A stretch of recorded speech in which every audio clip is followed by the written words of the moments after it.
Could you please explain the concept behind decentralized finance in layman terms and how it is revolutionary in nature? What are the downsides of it?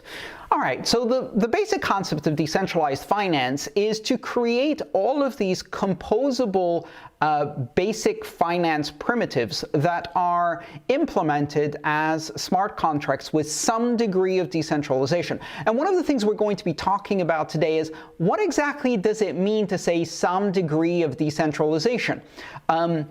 There's a balance to strike in how decentralized a platform is between fully decentralized, where no one has any control, and if something goes wrong, all of the funds go poof, as we saw with the DAO, to somewhat decentralized with some governance overrides, maybe an escape hatch for when problems happen to shut down the smart contract and refund funds, and of course not so decentralized when there are effectively management keys that allow all of the functions of the smart contract to be overridden by a small number of parties. And there's all of the range in between. So that's the D, decentralized in DeFi.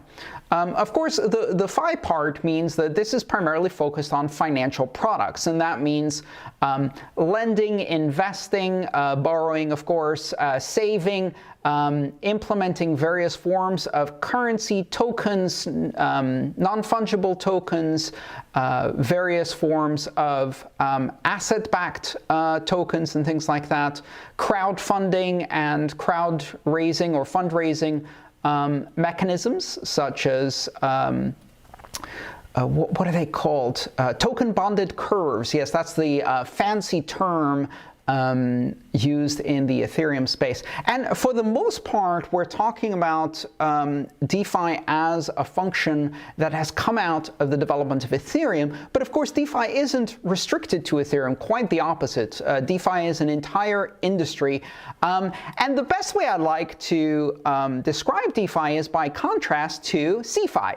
CeFi, of course, is centralized finance. That's when somebody else takes your money, abuses it to implement political favors in their benefit, and then charges you for the privilege of them holding your money. And perhaps, if you're lucky, they give it back to you, perhaps not, while enriching themselves unfairly in a parasitical codependent relationship with government.